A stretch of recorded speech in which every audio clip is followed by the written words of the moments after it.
बस रीमा, बहुत हो गया। तुम्हारी हिम्मत कैसी हुई मेरी पत्नी के ऊपर हाथ उठाने की? होती कौन हो तुम? ये हक तुम्हें किसने दिया? जैसे ही रीमा ने अपनी भाभी आंचल के ऊपर हाथ उठाया कि अचानक से ही रोहन रीमा का हाथ पकड़कर चिल्ला पड़ा, भैया तुम इस औरत के लिए मुझसे ऐसी बातें कर रहे हो?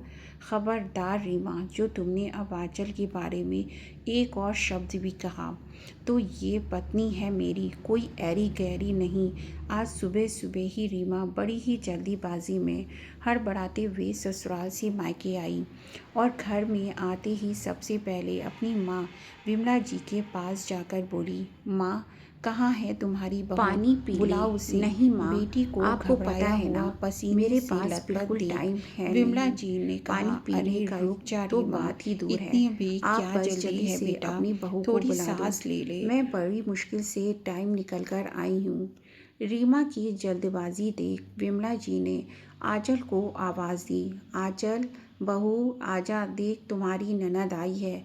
क्या कह रही है इसकी भी सुन लो ज़रा। सास की आवाज़ सुन आंचल किचन से निकल कर आती है। गर्मी का मौसम, पसीने से भीगी आंचल को देखते ही तो पहले रीमा ने मुंह बना लिया। ऊपर से नीचे तक ऐसे आंचल का मुआयना किया जैसे किसी तुच्छ चीज़ को देख रही हो, जैसे आंचल उसके स्टेटस की ही ना हो। फिर बड़े ही ताव में उसने आंचल से कहा, भाभी एक काम करो, जल्दी से अपनी साड़ियाँ दिखाओ जो मेरे यहाँ मेरी ननद की शादी में पहन के आने वाली हो। रीमा की बात सुन आंचल को बड़ा ही अजीब लगा। उसने धीरे से कहा, साड़ियाँ? हाँ हाँ साड़ियाँ। अब साड़ियाँ नहीं समझ में ये आती क्या आपको? दिखाओ तो सही, कौन सी साड़ी पहनकर आ रही हो। ऐसा ना हो कि कोई भी साड़ी ही उठाओ, पहन लो और पहुंच जाओ वो मेरे ससुराल, मेरी नाक जो है कटवाने। इसलिए तो टाइम निकाल कर फिर भागती आई हूँ। चलो जल्दी करो, मुझे जाना भी है, घर में बहुत काम है, शादी का घर है। रीमा की हड़बड़ाहट और उसकी जल्दबाजी देखते हुए आंचल अपने कमरे में जाकर अलमारी खोलकर अपनी सारी साड़ियाँ निकाल कर रीमा के आगे लाकर रखते हुए बोली, दीदी देख लीजिए, ये हैं मेरी सारी साड़ियाँ, इसमें से आपको जो अच्छा लगे आप बता दीजिए, मैं पहन लूँगी। रीमा ने एक नज़र साड़ियों पर डाली और मुंह बनाते ही बोली, भाभी ये तो सारी आपकी शादी की साड़ियाँ हैं ना, आपके मायके की? आंचल मुस्कुराते हुए बोली, हाँ दीदी, ये मेरी शादी की साड़ियाँ हैं, इसी में से सोच रही थी कोई एक पहन लूँ। आप बताइए कौन सी अच्छी लग रही है? अच्छी? भाभी तुम्हारा दिमाग तो सही है। माँ ये सब क्या है? ये साड़ियाँ पहनेंगी भाभी? ऐसी ही मिलती जुलती साड़ियाँ तो मैं अभी अपनी नौकरानी को देकर आई हूँ शादी में पहनने के लिए, और ऐसी ही साड़ी मेरी भाभी भी पहन लेंगी। तो ये बताओ, जब दोनों साथ में खड़ी हो जाएंगी तो कैसे पता चलेगा कि कौन मेरी भाभी है, कौन इस घर की नौकरानी? क्या मुंह दिखाऊंगी मैं सबको? क्या कहेंगे सब लोग? माँ ये सब तो नहीं चलेगा, तुम एक काम करो, इनके लिए कोई ढंग की महंगी साड़ी खरीदो, मेरी भी कुछ इज्जत है, वहाँ पर नाक ना कटवाओ मेरी। रीमा की बात सुन आंचल हैरान हो गई। उसने एक नज़र अपनी साड़ियों पर डाली, एक से एक अच्छी साड़ियाँ थीं। कितने प्यार से उसके मम्मी पापा ने उसके लिए ये साड़ियाँ खरीदी थीं और महंगी भी थीं। कोई भी साड़ी 3 से 4 हज़ार से कम की नहीं थी, लेकिन फिर भी रीमा ने उन्हें तुच्छ कह दिया। फिलहाल तो बेचारी अभी आंचल को आए हुए मुश्किल से 10 महीने हुए थे इस घर में, और पहली बार वह रीमा के ससुराल जाएगी। रीमा के तेवर देख आंचल वैसे भी उससे डरती ही थी, इसलिए उसने कुछ भी बोलने की हिम्मत नहीं की। लेकिन विमला जी ने कहा, रीमा बेटा, साड़ियाँ तो ठीक हैं, लेकिन अगर तुझे नहीं पसंद आ रही तो एक काम करते हैं, तुम परेशान मत हो।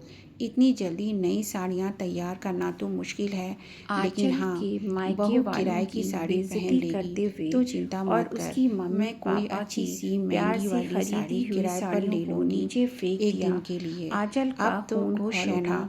हाँ गुस्से माँ, में रीमा फिलहाल तो को किराए देखते से हुए ही बोली, काम चलाना दीदी पड़ेगा, ये क्या किया क्योंकि आपने? इनकी तो आपकी औकात है नज़र नहीं में इन ऐसी साड़ियों की साड़ियाँ कोई खरीदने कीमत की। नहीं है, मायके वाले लेकिन तो ये मेरे खरीद के मम्मी नहीं दे पापा ने सकते। ये मेरे दिया लिए है खरीद प्यार के। से खरीदा था। ये आप साड़ियाँ, इन्हें कहते ऐसे हुए कैसे रीमा ने नीचे फेंक दी? आंचल की बस 2-3 आंचल साड़ियाँ का उठाई मुंह खुलते और ही उसे रीमा ऐसे हवा हैरानी में से आंचल को उछलते देखने हुए लगी। नीचे माँ, फेंक दिया। इसे देखना अब तो, तक तो आंचल इसके चुप भी थी, मुंह में रीमा ज़बान के है, किसी भी ये भी बात का बोल रही है। कोई जवाब अब नहीं दे विमला रही जी थी, लेकिन परेशान, जैसे क्या ही करें? रीमा ने बेटी को भी वह अच्छी तरह से जानती थी कि वह कितनी ज़िद्दी है और बहू की भी कोई गलती नहीं है, वह भी अपनी जगह बिल्कुल सही है।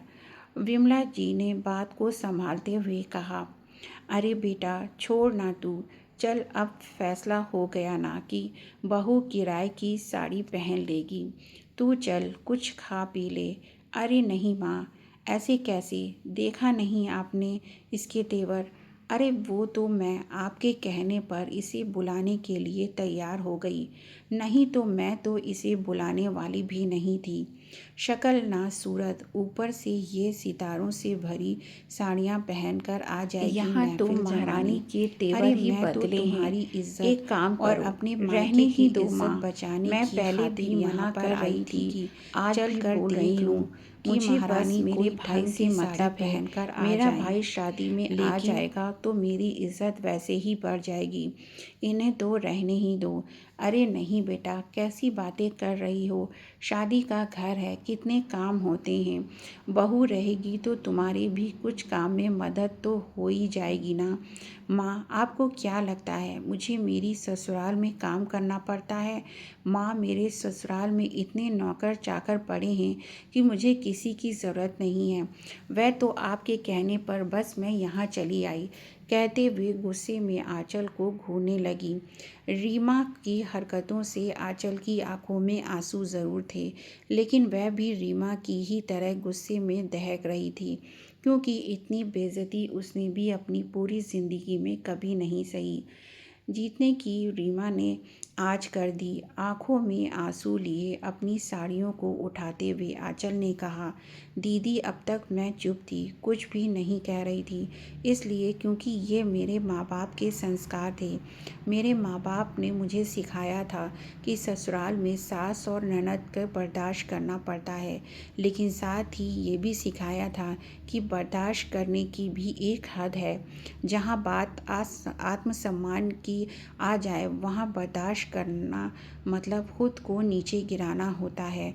और आपकी हिम्मत कैसे हुई मेरे मायके की दी हुई साड़ियों को ऐसे नीचे फेंकने की? आपके लिए तुच्छ होंगी, लेकिन मेरे लिए बहुत ही कीमती हैं, और इसकी जगह आपकी ये महंगी महंगी किराए की साड़ियाँ नहीं ले सकती। इसमें मेरे माँ बाप की मेहनत की कमाई लगी है, खून पसीने की कमाई लगी है, उनका प्यार है इसमें, उनकी पसंद है ये, इसलिए आइंदा से मेरे सामान के साथ ऐसी हरकत मत करना बस। आंचल के मुंह से इतना सुनते ही भला रीमा बर्दाश्त कैसे करती, गुस्से में तो बौखला पड़ी। वह तुरंत ही आंचल की ओर हाथ उठाकर उसे मारने के लिए ये कहते हुए लपकी कि तुम्हारी इतनी हिम्मत कि तुम मुझे धमकी दोगी, मुझसे ऐसी बातें करोगी, अभी जानती नहीं हो मुझे। कहते हुए जैसे ही रीमा ने आंचल को मारने के लिए हाथ उठाया, तभी अचानक से रोहन दोनों के बीच में दीवार बनकर खड़ा हो गया और रीमा का हाथ पकड़कर उसे ज़ोर से डांटा। बस रीमा, बहुत हो गया, कब से खड़ा मैं तुम्हारी बदतमीज़ी देखे जा रहा हूँ। तुम्हारी हिम्मत कैसी हुई मेरी पत्नी के ऊपर हाथ उठाने की, और तो और तुमने उसके कपड़े उठाकर फेंक दिए। आज रोहन का रुख भी बदला देख रीमा हैरान थी। भैया, ये आप कह रहे हो?